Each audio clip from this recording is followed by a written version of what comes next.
So today, we've announced 3 companies of several that our employees have signed up to help, and we're going to take you through their stories and their mission. And the first one we're going to talk about today is Save the Children, and we're going to roll a video, and then we'll bring them out. Every child deserves a future. Every last child. That's why we work every day, here in the US and around the world, to give children a healthy start in life, the opportunity to learn, and protection from harm. When crisis strikes and children are at their most vulnerable, we're always among the first to respond and the last to leave. We roll up our sleeves, we raise our voices. We do whatever it takes to ensure children's needs are met and their rights are realized, delivering lasting results for millions of the world's most vulnerable children, just as we have since our founding nearly 100 years ago. When it comes to children, we know that even the smallest act can make a big difference. By changing children's lives now, we're changing the course of their futures and ours. Join us. With that, it's my honor to welcome out Josh James and the President and CEO of Save the Children, Carolyn Miles. You got the love, you got the love, you got the love. You got the love, you got the love. Well, thanks for coming out from New York to hang out with us for the day. Thank you, Josh. It's great to see you again. My first Palooza. Very excited. So I was on the board with Save the Children. Carolyn was nice enough to have me for a few years, and in fact, one of my greatest birthday presents of all time, my employees all got together and donated, pooled some money together, and gave me a check to give to Save the Children for my birthday one year. So it's hard to have anything that's too controversial when you're talking about helping children. This is true. Tell us a little bit about what your organization does, and 100-year anniversary this year. Yep. You've been there for a while now leading this. Yep, so not quite 100 years. A long time. But yeah, I'd love to give us an update. Sure. So I think the name Save the Children says a lot about what we do, obviously, but the organization was founded on a really basic idea, which is that kids have rights. And but back in 1919, that was kind of a radical idea. Sure. That actually wasn't an idea that a lot of people accepted. And so the right to survive, the right to get a basic education and learn to read and write, and the right to be protected from harm. So that's really what we still do. Our organization is really focused on that. And in our 100th year, we're kind of going back a bit to the founding of the organization, which was founded after World War I, when children from Austria and Germany, the children of the enemy, actually, as they were termed, were literally starving to death. And this year, one of the biggest things we're focusing on is kids living in conflict zones. Okay. And stopping this, what we call a war on children. So give us some examples of some of the successes that you've been able to have in helping these children. Sure. Well, I just actually got back over the weekend from Yemen, which is one of those places where I have to say it's probably one of the toughest places in the world to be a kid. One of the toughest places to be a anybody. human. Right? My friend works in the CIA, or the CIA, yeah, and he said roughest place he's been is Yemen. Yeah, it's a very, very tough place. And if you take a very poor country and you put a war on top of it, that recipe is really bad for children. But one of the things that I was able to do while I was there is visit the health programs. Save the Children's the largest nonprofit organization working in Yemen, and we've actually been there for 30 years. Wow. Through lots and lots of different regimes and lots of change. But while I was there, I was able to visit our health programs, the hospitals we're supporting, the schools that we've set up for kids that are displaced. And one of the stories, I guess I'll share, we are big. We work in almost 120 countries around the world, but it really comes down to individual children. And I met a young girl, Soraya, who was there, and she was telling me how she and her family had fled from Hodeida, which is the port that's been under siege, and They spent the last 6 or 7 months living in a tent. And the thing that mattered the most to her was that she actually was now going to school. She was back in school. It was a tent, but there was a teacher, and that was the most important thing to her. She said, this is the thing that I've dreamed of over the last 7 months, is that I could actually get back to school and be learning with my friends. So when you see all these things and all these opportunities to help, but all this suffering that's out there, Yep. how do you stay positive and not kind of pushed down by all of that Yeah. that you see every day? Yeah, I think the good news is there's actually been a lot of progress. If you look at the time, just in the time that I've been at Save the Children, so that's about 20 years, the mortality rate for kids under the age of 5 has actually been cut in half. Wow. So it was over 12 million kids. Wow. So these things can actually change. Now, the part that's really hard now is you're down to the children who are the most left behind, the furthest behind children. And those are the kids that we really need to meet now and need to reach now. And so the use of technology and new tools is super, super important. But I think the thing that keeps me positive is two things. One is you do see the progress. You can see how that's happening. And the second is, when I go to a place like Yemen, I'm visiting a program, and I'm visiting our staff, who are almost all, in Yemen, it's all Yemenis that are doing this work, and you are making progress, and you are changing kids' lives. So that's the part that keeps you going in the face of some very difficult circumstances around the world. So who are some of the biggest backers that help Save the Children? Yeah, it's a really there's my belief is that anybody anywhere who cares about kids should be able to support Save the Children in some way. So we have lots of different donors. We have U.S. government donors. We have Swedish government donors. We have UN. And then we have just millions, literally millions of people around the world who support Save the Children. And that can be kids that show up at our office with a piggy bank, literally, every time there's a hurricane or a earthquake, to the Warren Buffetts of the world, which also support the organization, and lots of corporations and foundations and partners in between. And I think the thing that's really changed in terms of our support around the world is it really, particularly with companies, it's more about partnership. It's not just, can you write us a check? It's, yes, we like checks, those are good, but really it's about the skills that an organization, a company has that Save the Children will never have, whether that's around technology, or whether that's around marketing, or whether that's even around things like HR and things like that. We have tons of people who come and work with Save the Children who have these skills that we can't always put to work. And I am a huge believer that anybody who wants to get involved with Save the Children should find a way to do it.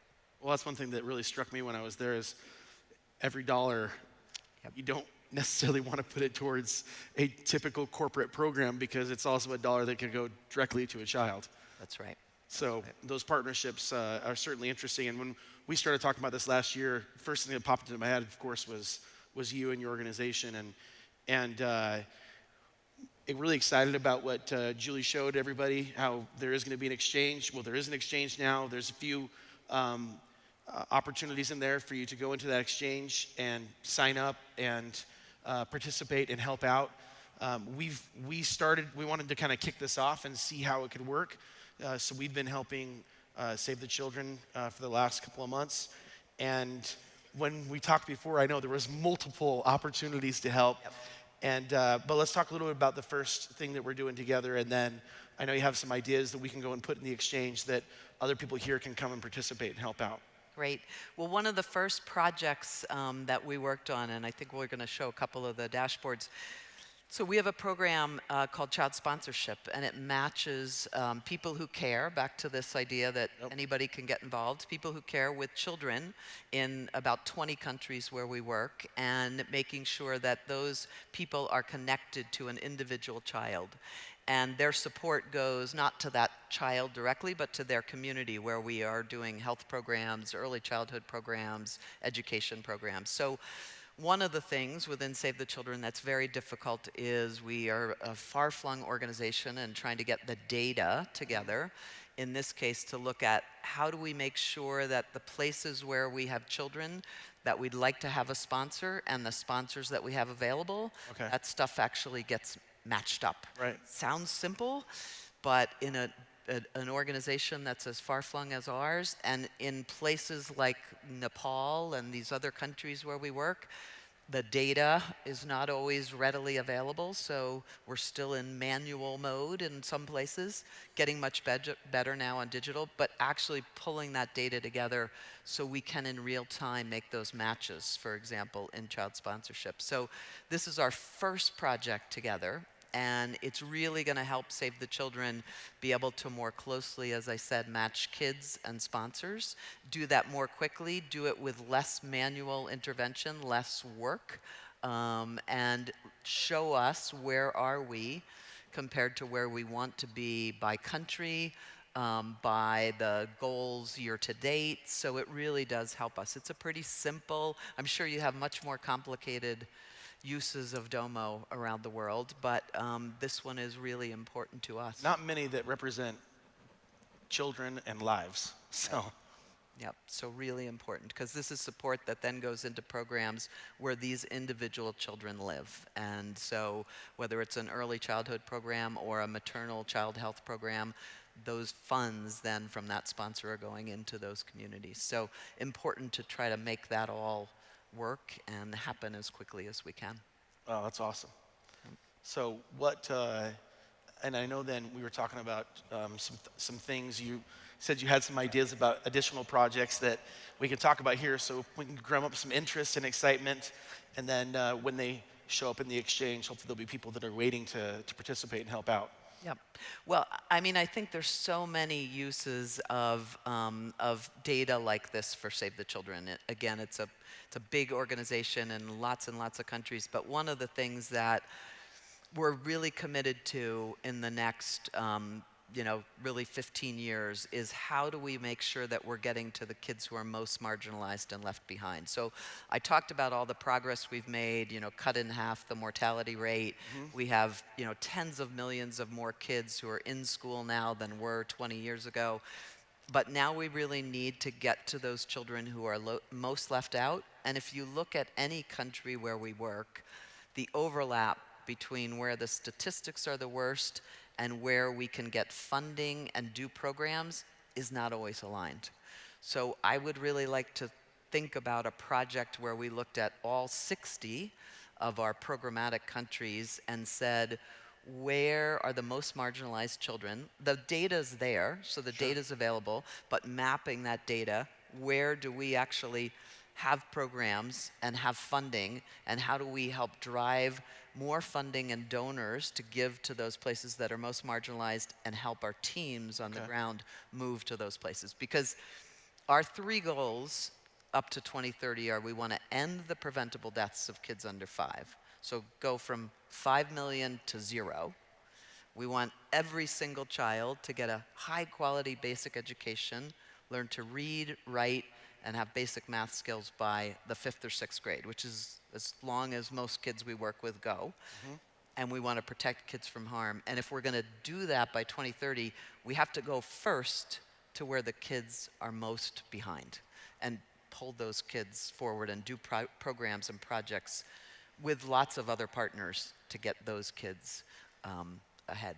So if some of that's our not easy. if some of our data scientists were to go in and try to identify and help make sense of the data, what kind of data would they be looking at? What kind of data is available?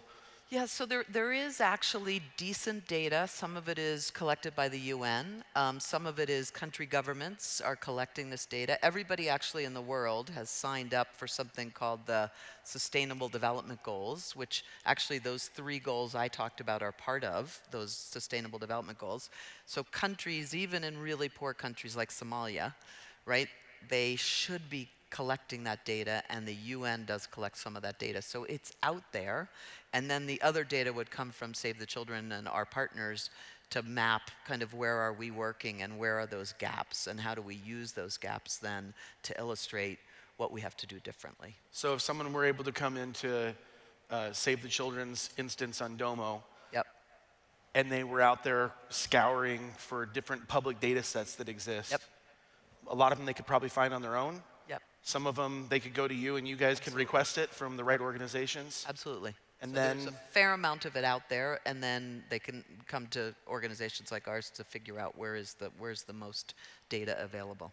and then take that data and present it in a lot of different formats and lights to try to tell a story. Correct. And then I guess that's where your expertise could come in and say, they'll present to you, it looks like here's a problem here, and if you look at it this way, there's actually a bigger problem here, because depending on the lens you put on it, leads to totally different conclusions in many cases.